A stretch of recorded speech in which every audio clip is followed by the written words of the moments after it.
Queridos, vamos para a nossa exposição bíblica.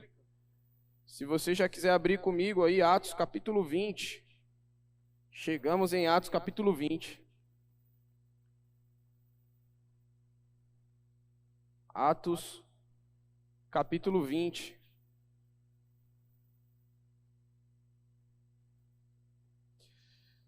Nós vamos ler do verso 1 ao verso 12. Foi onde paramos na nossa exposição em Atos para você. Atos capítulo 20, versículo 1 ao 12. Diz assim a palavra do Senhor: Cessado o tumulto, Paulo mandou chamar os discípulos e, tendo-os confortado, despediu-se e partiu para a Macedônia. Havendo atravessado aquelas terras, fortalecendo os discípulos com muitas exortações, dirigiu-se para a Grécia, onde se demorou 3 meses, tendo havido uma conspiração por parte dos judeus contra ele. Quando estava para embarcar rumo à Síria, determinou voltar pela Macedônia. Acompanharam-no até a Ásia, Sópatro, de Bereia, filho de Pirro, Aristarco e Secundo, de Tessalônica, Gaio, de Derbe, e Timóteo, bem como Tíquico e Trófimo, da Ásia. E estes nos precederam, esperando-nos em Troade. Depois dos dias dos pães asmos, navegamos de Filipos, e em 5 dias fomos ter com eles naquele porto, onde passamos 1 semana.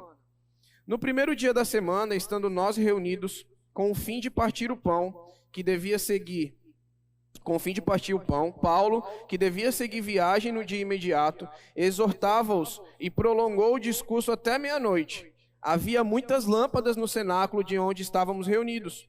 Um jovem chamado Eutico, que estava sentado numa janela, adormecendo profundamente durante o prolongado discurso de Paulo, vencido pelo sono, caiu do 3º andar abaixo e foi levantado morto. Descendo, porém, Paulo inclinou-se sobre ele e, abraçando-o, disse: Não vos perturbeis, que a vida nele está. Subindo de novo, partiu o pão e comeu, e ainda lhes falou largamente até o romper da alva, e assim partiu. Então conduziram vivo o rapaz e sentiram-se grandemente confortados. Pai, nessa noite nós rogamos ao Senhor, pedimos, ó Pai, pela clareza da Tua palavra, pedimos que o Senhor ilumine a nossa mente e os nossos corações para o entendimento, para que possamos, ó Pai, ouvir e aplicar isso nas nossas vidas.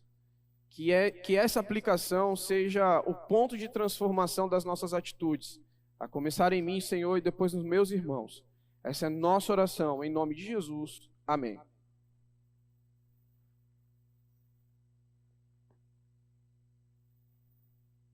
Encorajamento e fortalecimento às igrejas.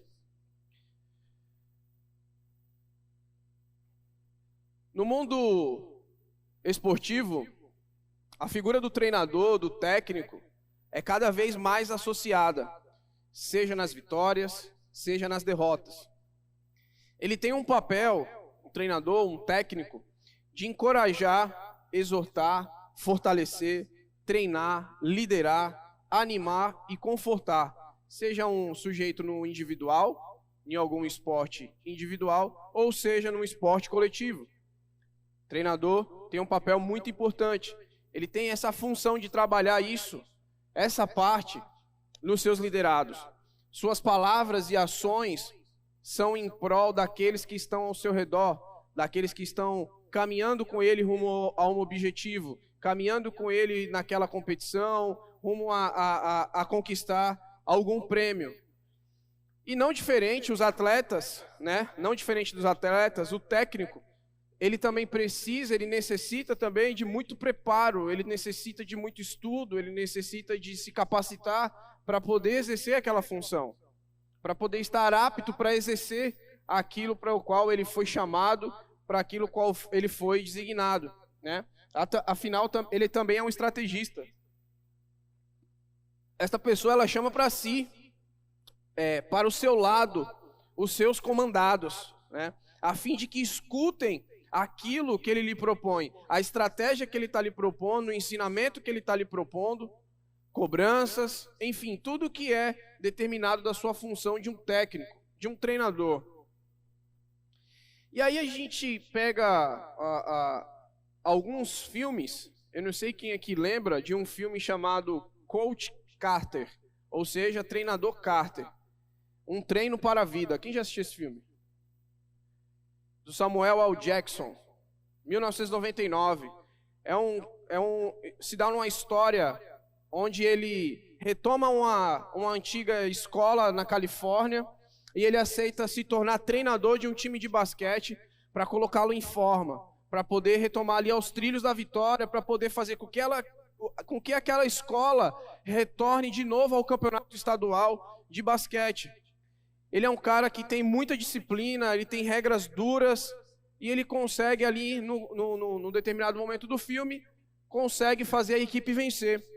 Mas, quando as notas dos jogadores começam a baixar, o Carter, ele vem e fecha o ginásio, interrompe que aquele time participe daquele campeonato. Por quê? Porque ele queria algo muito mais além que somente a competição. O treinador, ele chega a ser criticado pelos jogadores, pelos seus pais, mas ele está determinado a fazer com que os jovens sejam vencedores, tanto na escola, tanto na quadra, quanto na vida. Na mesma linha, um filme também sobre treinadores, temos o filme Desafiando os Gigantes. Se você não viu, é um filme muito bacana de se assistir, Desafiando os Gigantes, que esse treinador também, ele tem essa função. Ele ensina, ele encoraja, ele exorta o seu time, passando por dificuldades, né? E o mesmo ensina que, independente dos resultados que aquela equipe conseguir, eles vão louvar a Deus. Com essa estratégia, muitos pais até reclamam e falam, não, querem mandar ele embora da escola, porque os pais queriam um time vencedor, e ele queria um time que conhecesse quem era Deus, primeiramente. E ele acaba trazendo muitas lições, além das vitórias daqueles estudantes. A gente pode ver que, se formos observar, e aí você deve ter vários e outros exemplos de treinadores que têm essa função, que conseguiram conquistar algo muito mais além do que somente uma vitória que traz prêmios, mas que traz lições para a vida. Homens e mulheres que caminharam com seus atletas rumo a algum objetivo. Estavam do lado encorajando, estavam do lado exortando, estavam do lado confortando em momentos ruins, exortando em momentos que precisava ser exortado e também se alegrando em momentos que precisavam se alegrar. E aqui nas Escrituras, aqui nesse ponto, não é diferente, principalmente se tratando de Paulo. Essa questão da liderança, essa questão do que Paulo fazia com as pessoas que estavam próximas a ele. Encorajamento e fortalecimento.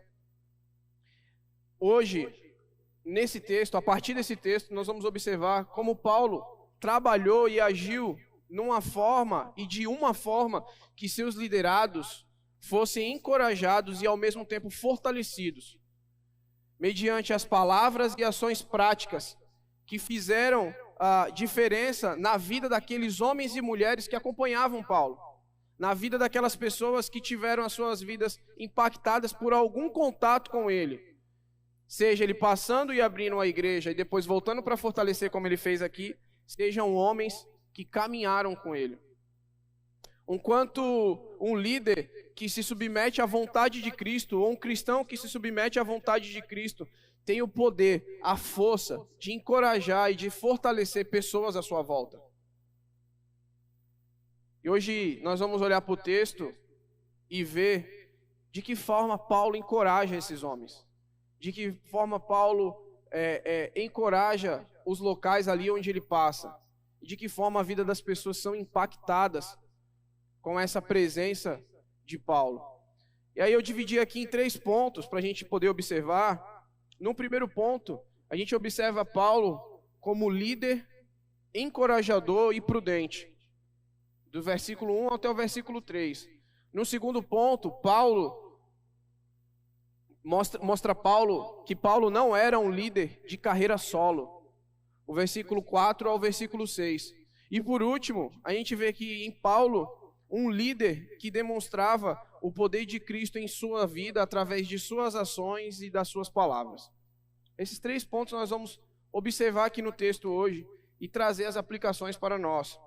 No primeiro ponto, onde Paulo era um líder encorajador e prudente, nós vemos isso do versículo 1 ao 3, onde ele começa assim: cessando o tumulto. Se a gente for lembrar,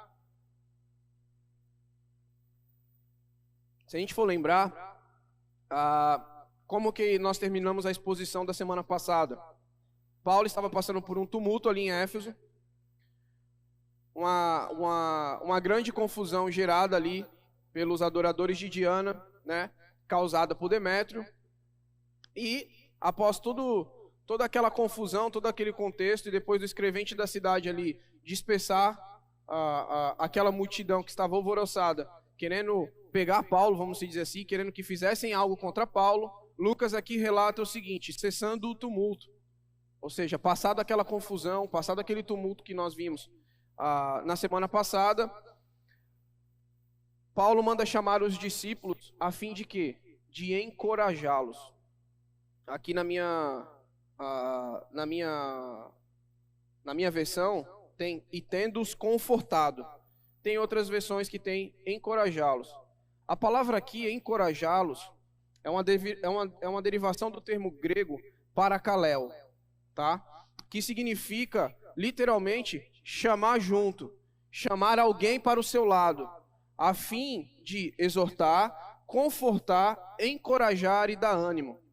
Ou seja, essa palavrinha parakaleo significa alguém que chama para perto, que chama para o lado, a fim de que essa pessoa seja exortada, confortada, encorajada e para dar ânimo a essa pessoa. Então veja como bate a descrição daquilo que ele está fazendo com aqueles que encontraram com ele da igreja de Éfeso após passar o tumulto. Ele chama para junto os seus com o propósito de que os mesmos permanecessem em Cristo lealmente, mesmo sofrendo e passando por uma contínua perseguição. De tudo que a gente tem visto na exposição de Atos para você, sempre é um contexto em que ele está pregando e é perseguido pela sua pregação. Está pregando e é perseguido pelo aquilo que ele prega. Então, quando Paulo chama para o lado os efésios, depois de cessado o tumulto, é para encorajá-los, é para dar ânimo, era para trazer forças para aqueles homens, para que eles não desistissem do quê? Da lealdade a Cristo e a sua palavra. Um cristão genuíno, um cristão de fato, não se assusta com as confusões causadas no mundo. Ele não se intimida com aquilo que colocam para ele, mas aquilo serve como um combustível para que de fato ele chame outros para o lado. Fala, está acontecendo tudo isso, mas não desanima não. Lembra a quem nós devemos lealdade. Lembra a quem nós falamos que somos leais, a Cristo. E se somos leais a Cristo, essas confusões, essas perseguições não podem de forma alguma abalar a nossa fé. Não podem de forma alguma fazer a gente retroceder. E ele fazia isso de modo que eles permanecessem e andassem conforme a vocação das quais eles tinham sido chamados. Afinal, como eu já falei, esses homens viram e passaram por muitas situações. E Paulo os convida para perto, os chama para perto, com essa finalidade, a fim de se despedir deles, pois ele precisava continuar a obra missionária. Era assim: vocês vão ficar aqui,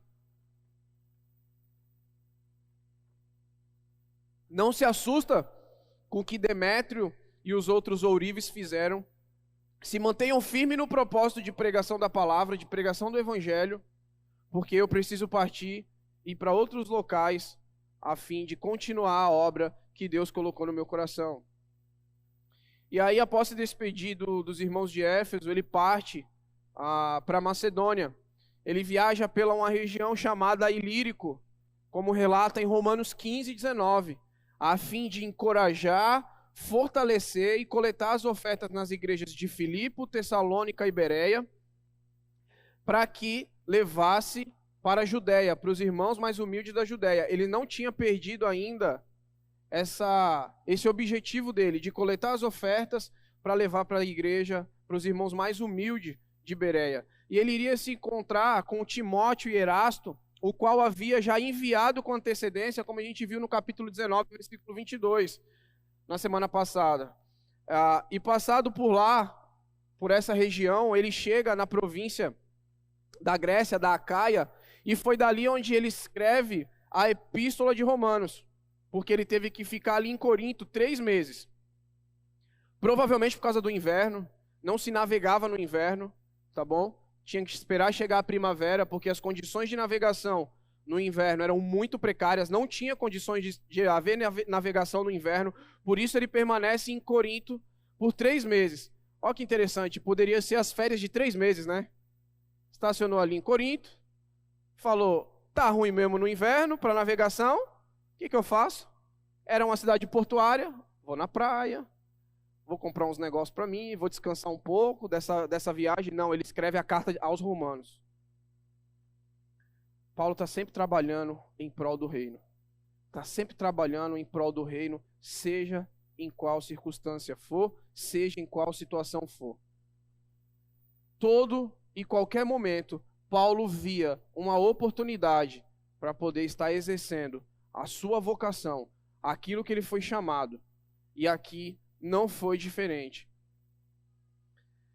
Porém, passado esses 3 meses, após ele escrever a carta aos Romanos, ele precisava continuar a viagem, porque ele queria chegar até Jerusalém, até a festa pelo menos a tempo da festa do Pentecostes, né? E ele agora compra uma passagem para embarcar no navio. Só que ele ficou sabendo de uma conspiração dos judeus para lhe tirar a vida.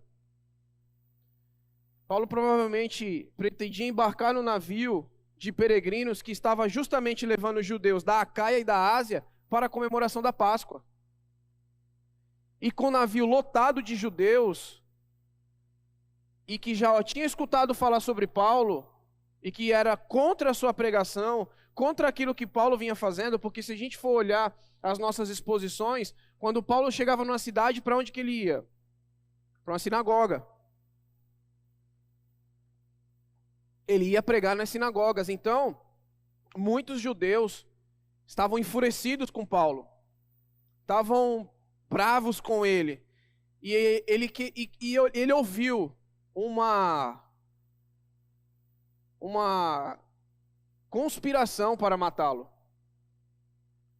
E aí ele pensa, viagem de navio, a hora que tiver em alto mar, esses caras me matam, joga meu corpo lá no mar e ninguém viu, os tubarão come e já era.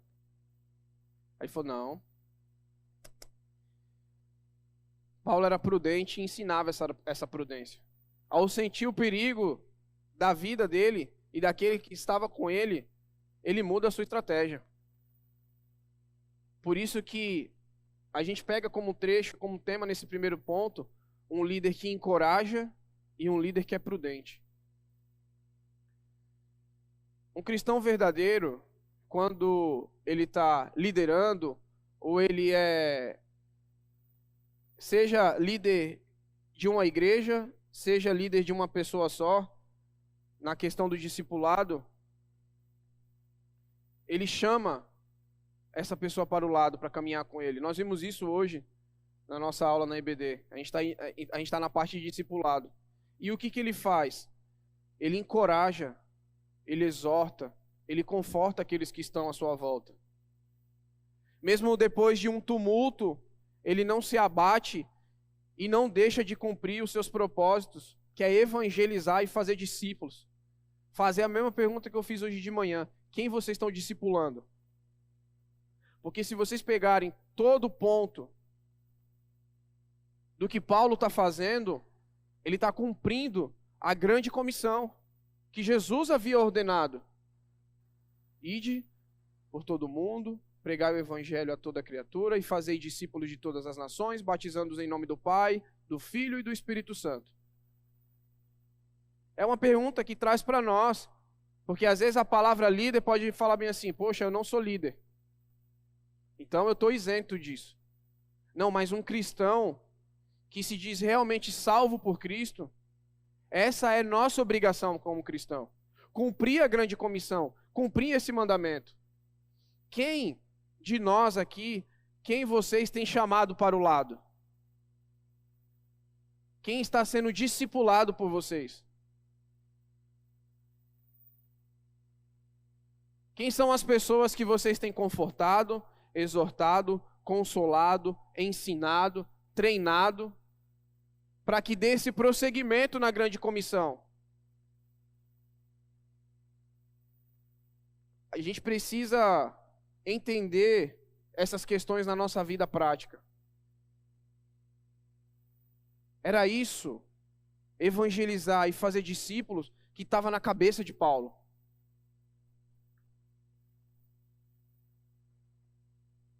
O conforto, o encorajamento e o conforto, que é chamar para o lado, estava impregnado na mente de Paulo, porque ele sabia que era assim que Jesus fazia. Que era dessa forma que o seu mestre havia feito.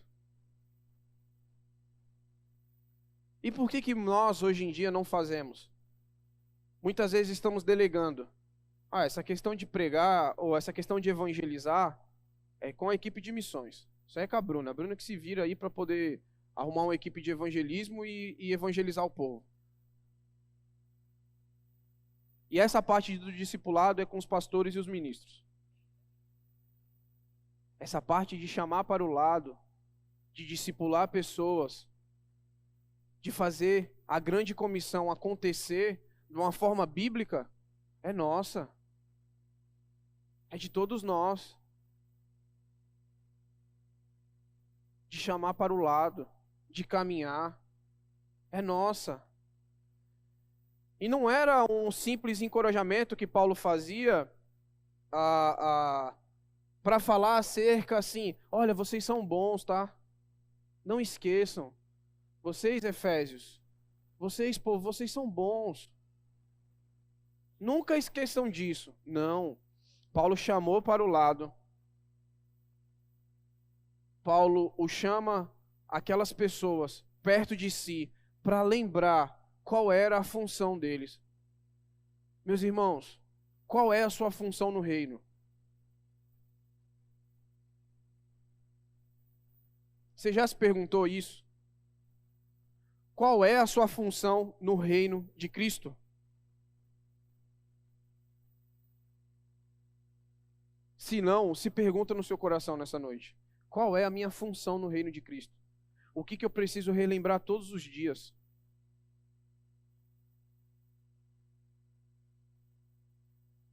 Nossa função não é somente vir aqui quarta, domingo de manhã e domingo à noite. A nossa função é fazer discípulos de todas as nações. A nossa função é chamar pessoas para o lado.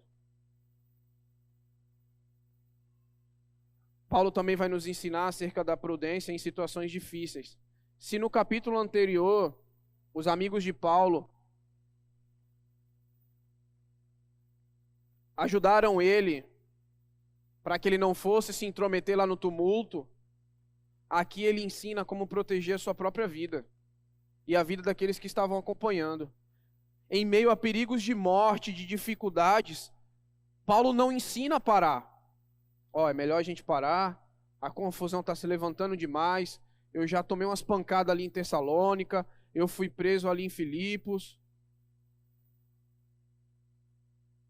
já tive até que descer pelo um cesto para não me pegarem, eu acho melhor parar com esse negócio. Não, Paulo ele não ensina a parar, mas ele ensina a mudar a estratégia, ele ensina a ser prudente. Se ele ia de navio e ele sabia que ele corria risco de vida de ir de navio, agora ele muda a estratégia e vai por terra, para não colocar nem em risco nem a sua vida, nem a dos seus liderados.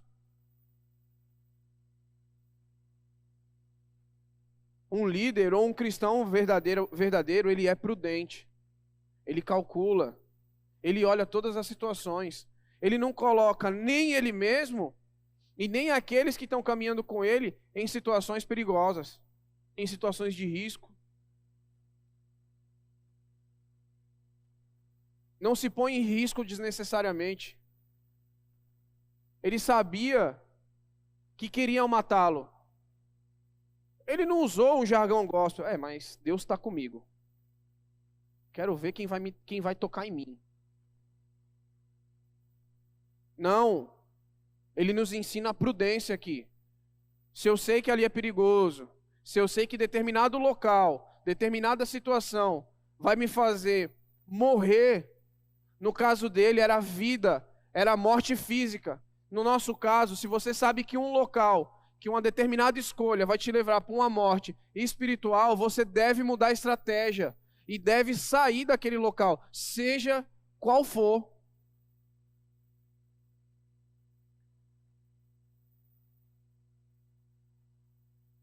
Se um grupo de WhatsApp do seu trabalho, da sua escola, da sua faculdade, te leva a uma morte espiritual, saia. Se há amizades que estão te levando para o túmulo, literalmente, saia. Mude a rota, mude a estratégia. Se for um trabalho, ore ao Senhor para que você saia, para que você mude. É uma aplicação daquilo que Paulo está nos ensinando. Isso é um cuidado de quem chama para perto.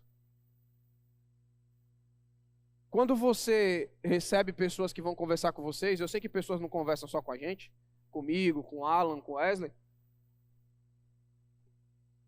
Conversam entre si. Qual é o conselho que vocês têm dado nessas situações? De pessoas que estão morrendo por situações práticas, quais têm sido a palavra de vocês para essas pessoas? Biblicamente falando.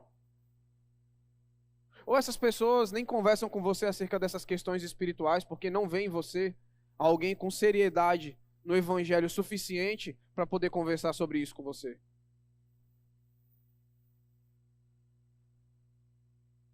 Esse é o nosso terceiro ponto. A vida de Paulo vai demonstrar que ele era um verdadeiro cristão. Às vezes as pessoas estão já quase batendo a pá na cova. Nós poderíamos ser o instrumento de mudar a rota dessa pessoa, de mudar isso de figura. Mas muitas vezes nós somos o que bate a pá ainda. Pá.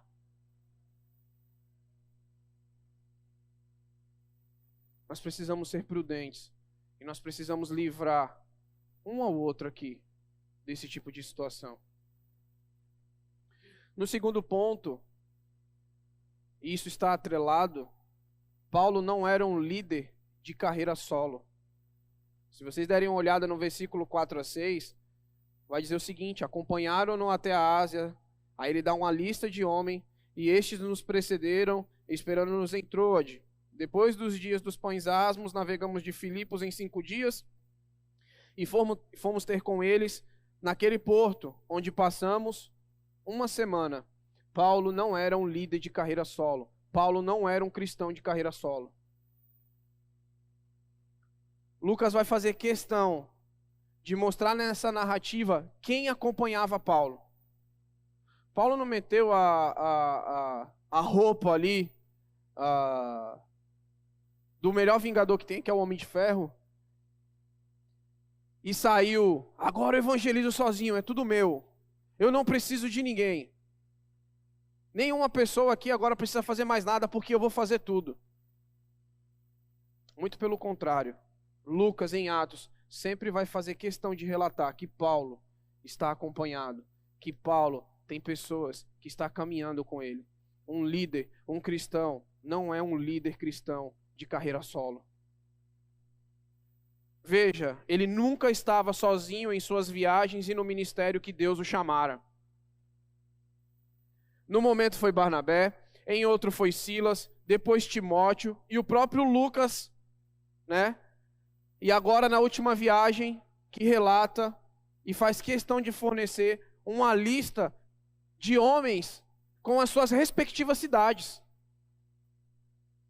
O autor faz questão de demonstrar isso para justamente falar as regiões representadas pelos discípulos de Paulo, dos seus colaboradores, a fim de mostrar que por onde Paulo passava, ele fazia discípulos e arrebanhava homens para a obra missionária. Aonde a gente tem passado, nós temos arrebanhado discípulos para a obra missionária? Se vocês derem uma olhada no versículo 4 a 6, todas essas cidades desses homens que foram levantados para ajudar na obra missionária, foi a cidade onde Paulo passou, constituiu a igreja e agora está passando de novo para fortalecimento e encorajar. Quem é seu discípulo na sua escola? Quem é seu discípulo no seu trabalho? Quem é seu discípulo na sua faculdade?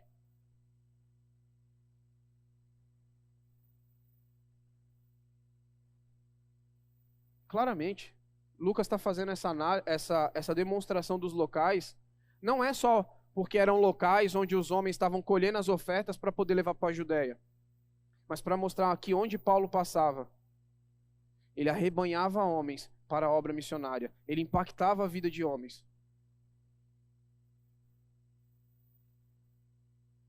Quando Timóteo olha para Paulo, ali quando Paulo passa em Listra, ele almeja, ele deseja o episcopado, como vai falar em 1 Timóteo, após ver o sofrimento de Paulo. Aquilo que ele passa em nome do Evangelho, e ele fala assim: eu quero isso aí. É isso aí que eu quero. Eu quero servir a Cristo, eu quero levar o Evangelho dessa forma.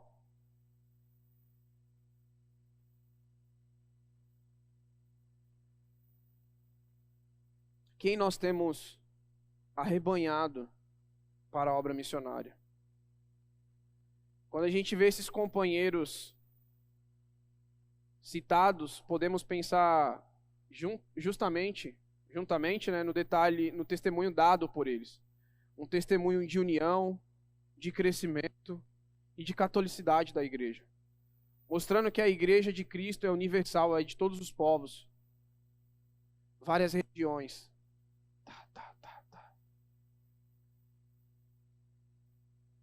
Todos eles pertenciam à mesma igreja, vamos dizer assim. A igreja de Cristo. O corpo qual Cristo é o cabeça. Homens que foram fruto de missões e que agora trabalham e acompanham aqueles que o discipulou. Meu irmão, se a gente quer ser cristão sozinho, se a gente quer fazer a obra de Deus sozinho, nós estamos indo contra a própria Escritura. Se Paulo quer um homem diferenciado, como nós vemos, ele necessitava de pessoas para ajudá-lo, de pessoas para caminhar e ajudá-lo na obra missionária, na obra de Cristo. É um sinal para nós que sozinho nós não vamos para lugar nenhum.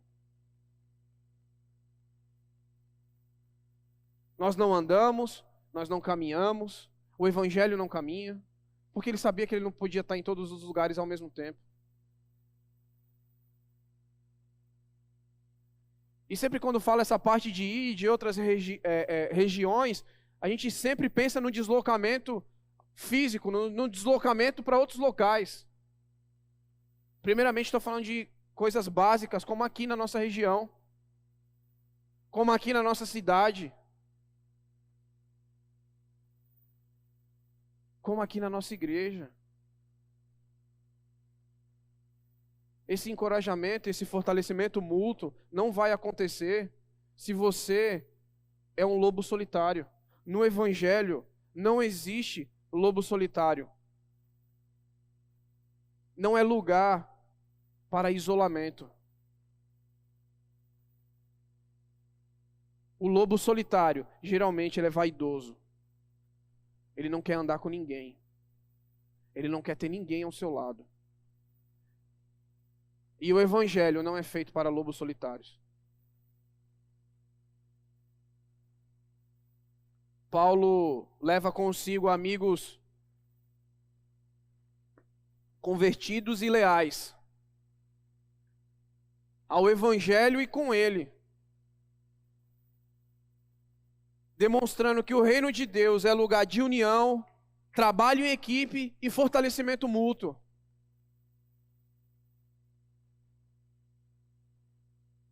Quem nós temos fortalecido? Uma pergunta que foi feita para mim e para minha esposa uma certa vez em um determinado local foi: quem são as suas influências teológicas? E eu não estou falando de pregadores da internet.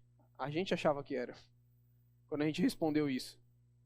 Eu estou falando quem são as pessoas que caminham com você, que te levam para próximo da graça, que te levam para próximo de Cristo, que te levam a ter uma vida que reflete a glória de Deus. Eu convido você a pensar agora: quem são as pessoas que caminham comigo, que me fazem crescer espiritualmente? Eu estou falando de caminhar, de andar. Quem são as minhas influências teológicas? Uma pessoa que, ao caminhar comigo, ela me leva para próximo de Deus. Ela me leva a querer mais de Cristo. Ela me leva a querer mais, a realizar o estudo da palavra e colocar isso em prática. Quem é na sua vida hoje? E se você é na vida de alguém uma influência teológica?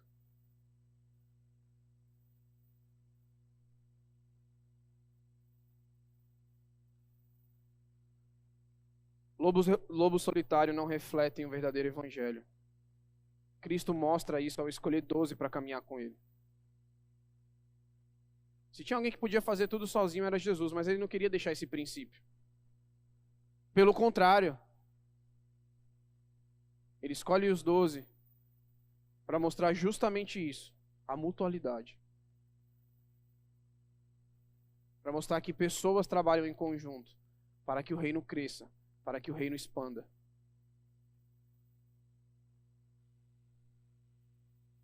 O seu ensinamento é que precisamos mais e mais uns dos outros. Vocês não têm noção. Pessoas têm gritado por socorro, pessoas têm implorado por ajuda.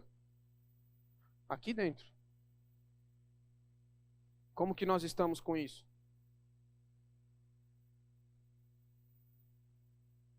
Veja que Paulo passava para fortalecer, mas ele tinha os seus líderes lá. Pessoas que faziam esse papel.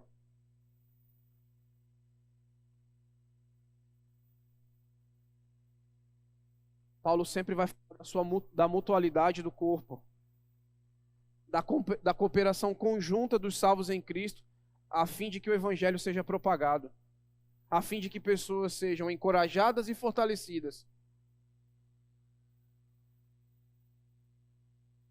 Por quem que você orou essa semana?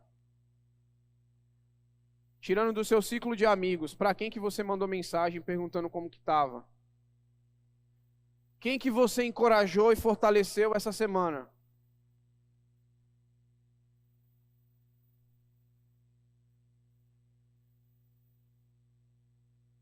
Afinal de contas, nós temos um lema, certo? Sim ou não? Qual é o nosso lema? Nós precisamos fazer isso na prática. Nós precisamos olhar para o capítulo 20, não só lembrar de Eutico, que é onde nós vamos chegar daqui a pouco, mas colocar de fato esse cuidado, essa mutualidade em ação, encorajando-vos, chamando para o lado, chamando para perto.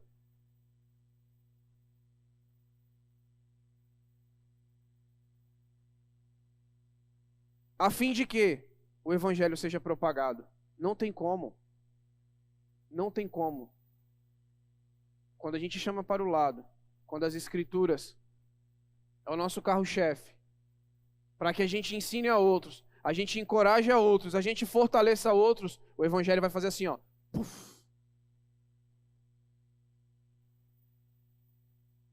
teremos uma igreja mais saudável. Quando esse tipo de comportamento acontece. A gente nota que hoje não tem tantas pessoas como de costume num primeiro domingo. E nós não sabemos.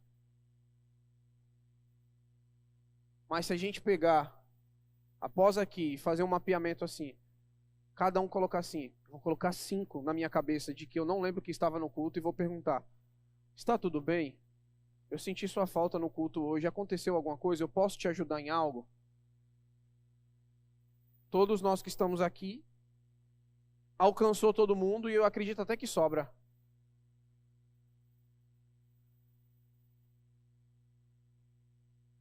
Porque essa é a nossa função.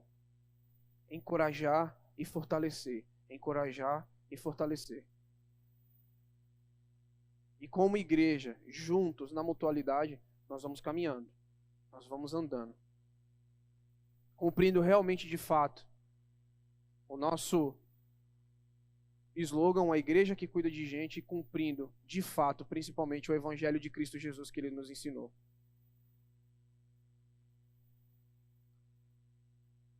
Para isso, precisamos olhar para a vida de Paulo como um líder que demonstrava o poder de Cristo em sua vida. Como nós vamos ver nos versículos 7 a 12.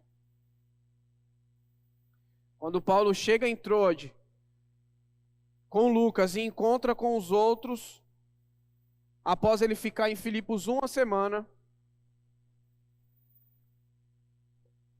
a gente vai notar que o interessante é que Lucas vai relatar apenas um acontecimento dessa uma semana que ele fica em Troade. E aí, quem está com sono é a hora. Tem ninguém pendurado na galeria ali não, né? Diz assim, no primeiro dia da semana, estando nós reunidos com o fim de partir o pão, Paulo, que devia seguir viagem no dia imediato, exortava-os e prolongou o discurso até meia-noite. Havia muitas lâmpadas no cenáculo onde estávamos reunidos. Um jovem chamado Eutico, que estava sentado numa janela, adormecendo profundamente durante o prolongado discurso de Paulo, vencido pelo sono, caindo do terceiro andar abaixo, foi levantado morto. Até a meia-noite hoje, amém?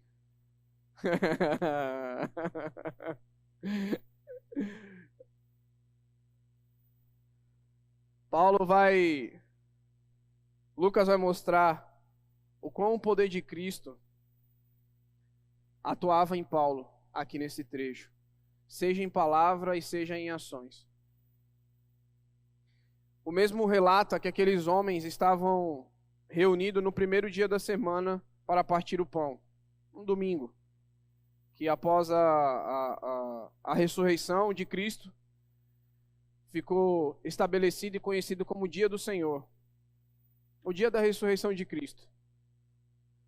E que isso tornou aí regular para as reuniões da igreja, para cultuar a Deus e celebrar a ceia do Senhor, como diz ali em 1 Coríntios 16:12. E com o intuito ali de se reunir e de adorar a Deus, essa reunião incluía comunhão, orações e o estudo da palavra, trazendo para nós ali ensinamento do que faz parte, quais são os elementos do culto público. Oração, estudo da palavra e o serviço da ceia do Senhor. E o interessante é que o culto lá, pelo horário, começava às 18 horas. Só que Paulo se prolongou um pouquinho. Será que Paulo era empolgado para falar das coisas do Senhor? Pregar acerca da palavra do Senhor? E o seu discurso se prolongou e foi até meia-noite. Vejam, o local era uma casa. Lucas faz questão de relatar no versículo 8 acerca das lâmpadas.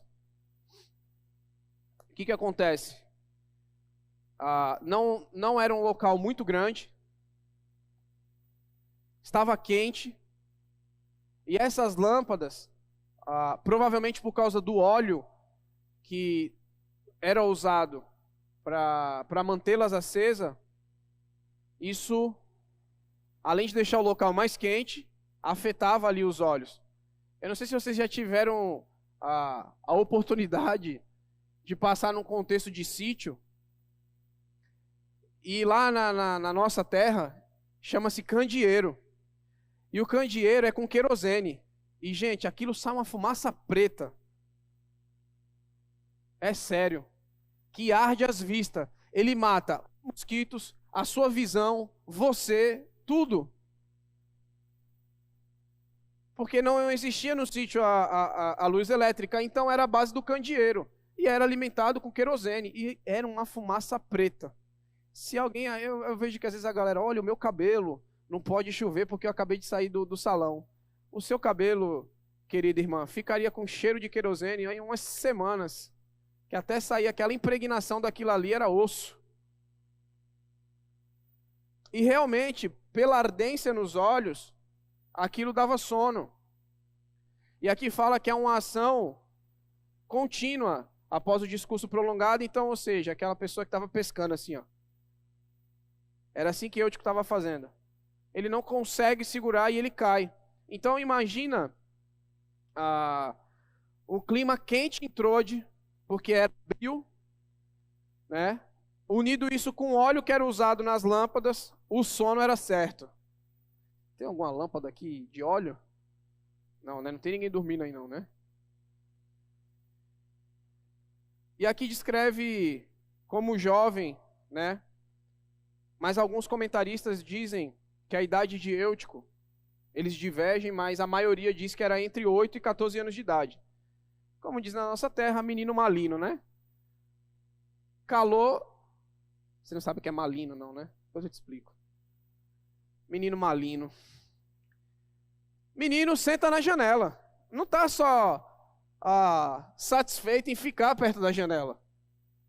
Ele quer sentar ali na janela porque estava calor, muita gente, e ficou ali ouvindo o culto, o discurso prolongado de Paulo. Até que ele cai.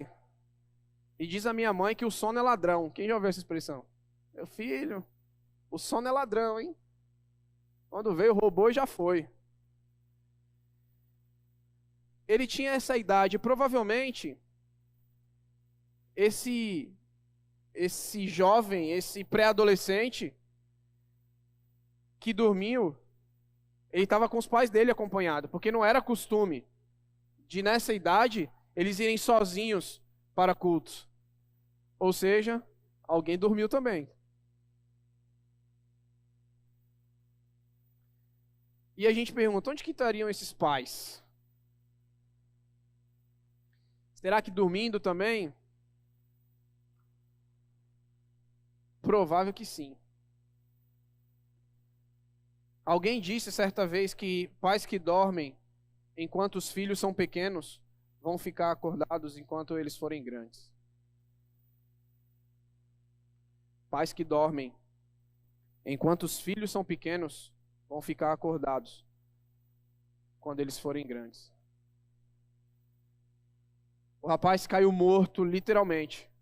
Afinal, Lucas era o quê? Qual era a profissão de Lucas? O próprio atestou, está morto. Foi levantado morto, ou seja, está morto. Atestado de óbito ali na hora. Ó. E imediatamente vai dizer que Paulo desce e faz um gesto como Elias e Eliseu fizeram. Se você não lembra ou se você não sabe, Elias em 1 Reis 17, 21, se deita sobre o filho da viúva de Serepta, e Eliseu em 2 Reis capítulo 4, versículo 34, Eliseu com o filho da mulher sunamita, a mesma coisa, ele se deita, ele se debruça em cima daquele rapaz. E o poder de Cristo, que atuava na vida de Paulo, faz com que o jovem torne a viver. Sabe o que é interessante? o que Paulo ensina para nós aqui, a importância que ele dava para o momento de culto ao Senhor. A importância que ele dava para o momento em que ele tinha, a oportunidade em que ele tinha de expor as Escrituras e de estar com seus irmãos no partir do pão.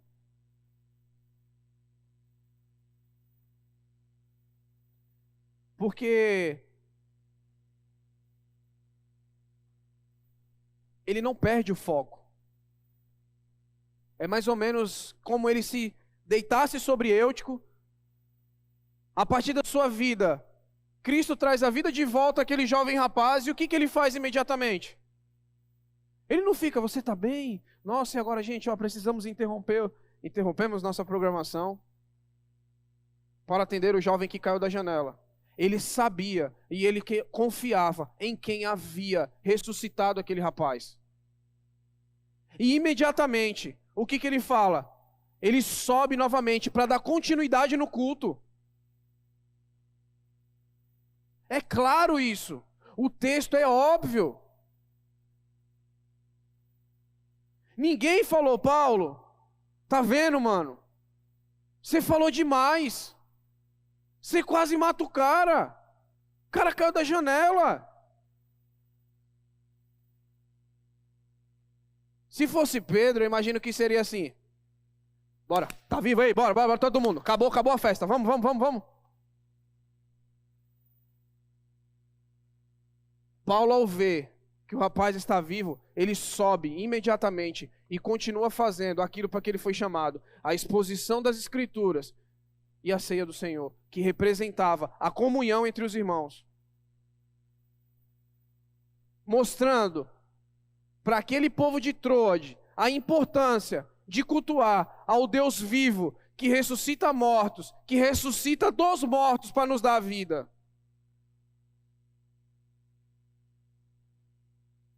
E vamos confessar um pecado? O nosso culto aí, o máximo, quando demora, é 2 horas. A gente não desfruta de cultuar ao Senhor.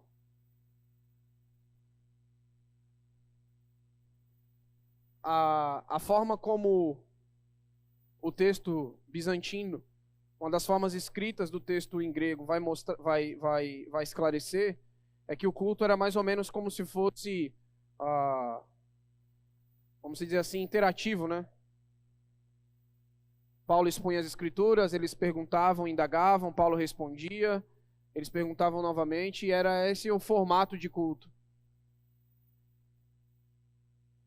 Mas a gente sempre brinca nas vigílias falando bem assim, quando que nós vamos ter uma vigília raiz que vai até às 6 da manhã? O amém é um ou outro. Porque nós temos isso aqui, vamos dizer assim, a hora que a gente quiser. O povo de Troade não arredou o pé, porque sabiam quanto que custava para ter alguém que expunha a palavra de Deus para aquelas pessoas.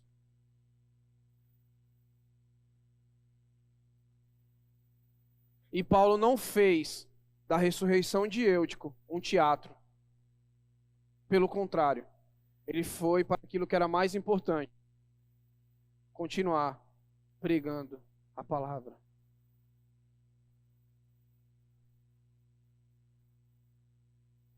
E às vezes nós nos cansamos muito fácil de ouvir aquilo que pessoas tão sedentas. Muitos arriscam até a vida para poder ouvir.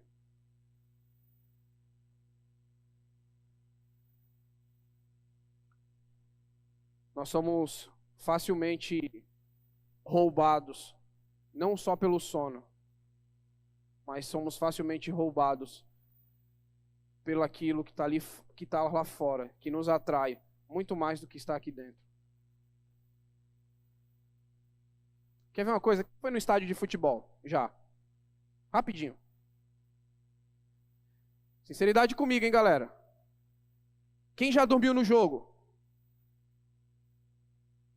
Dormiu no estádio, pô. Tá. O cinema eu sei que pode até acontecer. Quem já foi no cinema? Tem gente aí que já dormiu no cinema. Olha lá, o Robinho levantou a mão, o Robson levantou a mão ali, olha lá, dormiu no cinema. Mas no estádio ninguém dorme. Certo? Ou quando você está fazendo algo do seu interesse ali, que você gosta muito, que você quer muito, você não dorme. Por exemplo, quem assiste série? Que mãos levantadas assim. Quando a série está muito interessante, quem dorme? Interessante, não dorme quando está interessante, não pode mentir. Entende? Nós precisamos mudar o nosso coração nesse sentido. Encarar o culto ao Senhor como a melhor coisa da vida que nós vamos fazer. Aí você fala, pastor, mas o senhor não sabe, a minha semana ela foi corrida, eu trabalhei. Galera, vocês lembram do contexto? Nesse período aqui, o culto era em casas humildes. O culto aqui, geralmente, não era para pessoas que tinham. Eram pessoas humildes. Ou seja, trabalhadores braçais. E a galera, ó, tava lá.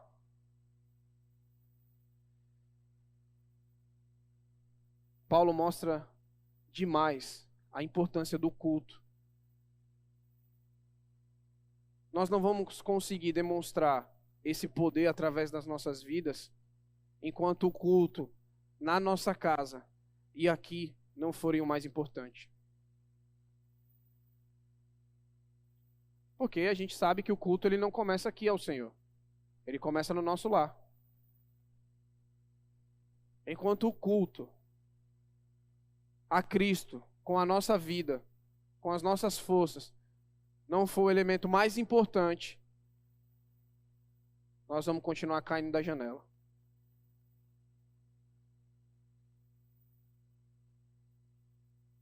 Nós vamos fazer muitos, como ele diz, muitos que já dormem, que já adormeceram.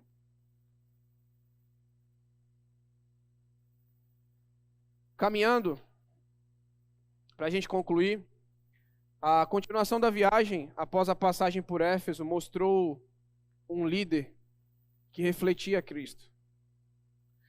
Se você for olhar os passos de Paulo, essa caminhada no capítulo 20, você vai ver o quanto o discípulo, o cristão Paulo, imitou as ações de Jesus. Vocês pararam para reparar isso?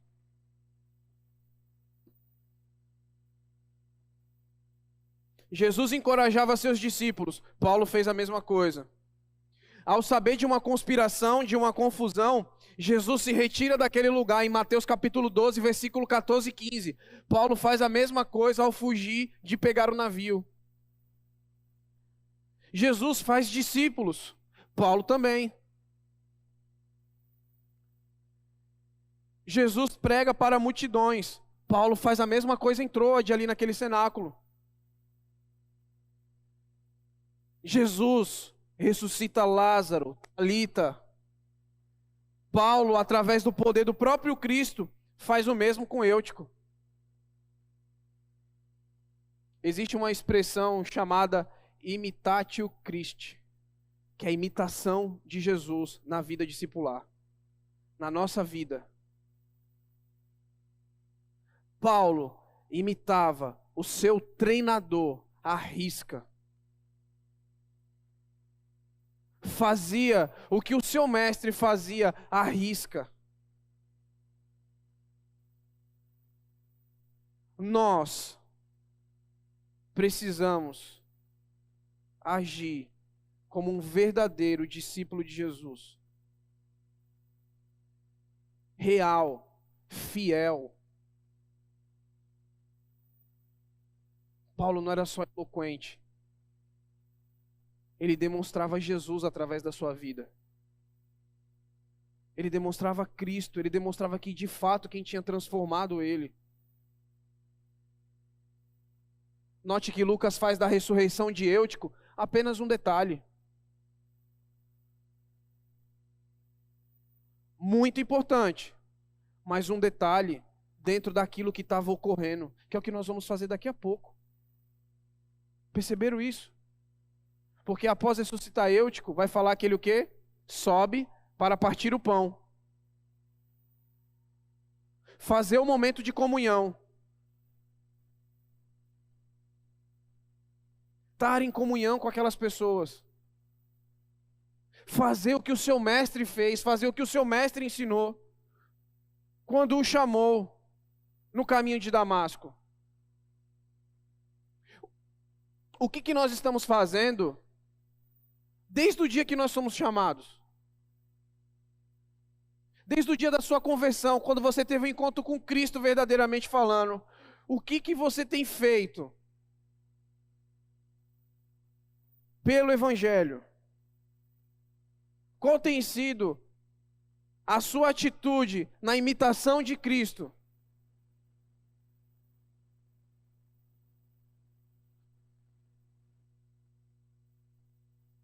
Era interessante como Cristo exalava através da vida de Paulo. Exalava. Sabe quando a gente passa um perfume bem cheiroso? E aí uma pessoa passa por a gente sente o perfume da pessoa. As pessoas sentiam o perfume de Cristo na vida de Paulo. A fragrância exalava pela sua pele. Jesus e os seus ensinamentos exalava através da vida de Paulo. Onde ele passava, havia transformação. Esse poder que eu coloquei aqui não é um poder vindo de nós, mas é um poder daquele que habita dentro de nós. Um poder daquele que mora dentro de nós. Que morava e habitava em Paulo e ele transparecia, ele fazia exalar o bom perfume de Cristo onde ele passava.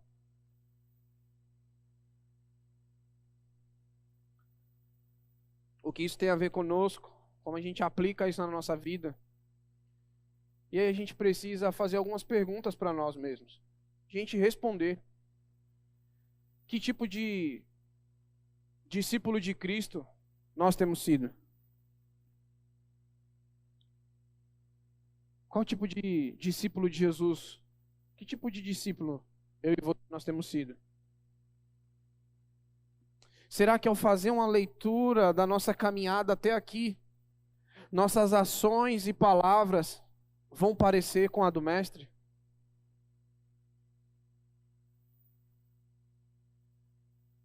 Somos homens e mulheres de Deus que encorajam as pessoas no significado do que aprendemos, chamamos para o lado, exortamos, confortamos, trazendo ânimo.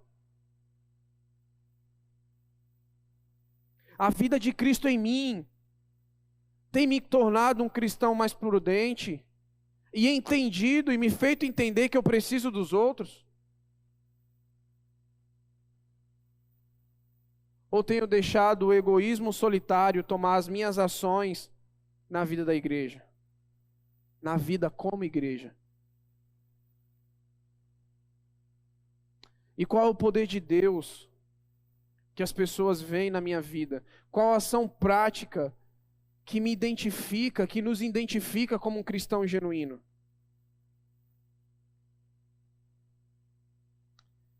Pense que se nós hoje pudéssemos trazer uma pessoa que anda muito próxima a você, do seu trabalho, o seu vizinho, da sua escola, da sua faculdade, pudéssemos trazer como algo secreto. Fala, olha, me fala um pouquinho aí do André. Como que ele é no trabalho? Não tem ninguém gravando, não tem ninguém filmando. Conta um pouquinho aí do cristão. Que fulano, cicrano, beltrano é. O que falariam de nós? O que falariam de vocês?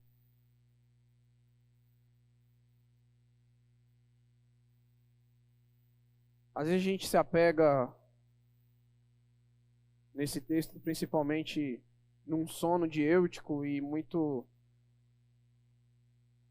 daquilo que ocorre com ele por causa desse sono, mas nós esquecemos o principal, que Paulo mostra poder de Cristo através da sua vida.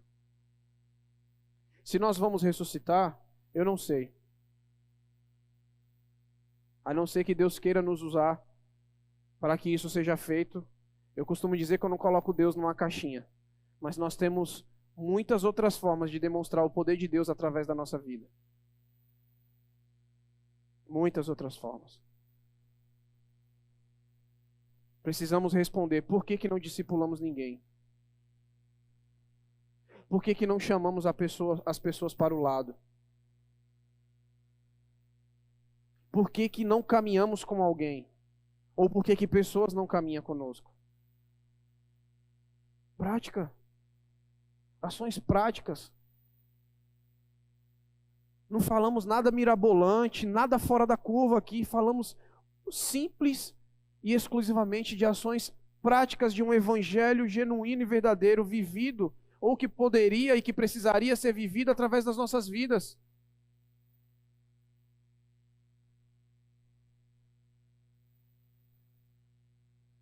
Que nós possamos aprender, de fato, a encorajar e fortalecer as pessoas. Porque isso vai demonstrar e caracterizar a evidência de um verdadeiro cristão. Que a palavra de Deus sempre habite ricamente em cada um de vocês. Que o poder, palavra de Deus, saia da boca de vocês, ao ponto de transformar a vida das pessoas, mas não porque nós falamos, mas porque a palavra, o poder que habita em nós, faz isso, através das nossas vidas. Seja um encorajador e um fortalecedor daqueles que estão à volta de vocês. Não sejamos egoístas. E que possamos, de fato, e de direito, como diz o outro, cuidar de gente. E nós cuidamos de gente quando pregamos a palavra, quando encorajamos e quando nos fortalecemos mutuamente uns aos outros. Amém? Vamos orar? Pai, nessa noite nós queremos te agradecer pela tua palavra, pelo aquilo que o Senhor falou conosco nessa noite. Senhor, me perdoa se muitas vezes eu não sou esse encorajador. Me perdoa se muitas vezes eu não sou essa pessoa que chama pessoas para o lado para poder caminhar. Corrige isso no meu coração, na minha mente. Que eu possa, Pai, aplicar cada palavra que eu li aqui, primeiramente na minha vida. E que os meus irmãos também possam fazê-lo da mesma forma. Senhor, a tua palavra ela é tão poderosa. A vida de Cristo na nossa vida é tão maravilhosa. E muitas vezes nós não temos a noção disso, Senhor. Nos ajuda, Pai, a não sermos cristãos egoístas, cristãos que não olham para o lado, mas que a gente possa fazer aquilo como a tua palavra fala, olhar para o lado e caminhar com aqueles que precisam serem acompanhados, ó Pai. Senhor, que a tua palavra seja sempre mais interessante do que qualquer outra coisa nessa vida, ó Pai.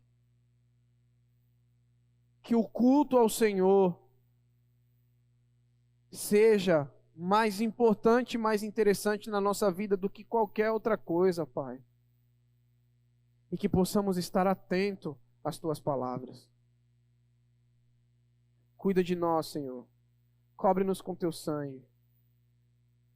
E que assim como aprendemos esse momento agora, seja, ó Pai, de comunhão, que a gente entenda que só conseguimos fazer isso porque Cristo deu a sua vida em nosso lugar. Senhor, nos perdoa porque muitas vezes trocamos, ó Pai, aquilo que é importante pelo aquilo que não é importante. Cuida, Senhor, dos nossos corações. Faze-nos, ó Pai, por favor, discípulos teus, verdadeiros, que exale o bom perfume de Cristo onde quer que nós formos, ó Pai. Cuida de nós e dos nossos corações nessa noite. Essa é nossa oração em nome de Jesus. Amém. Amém?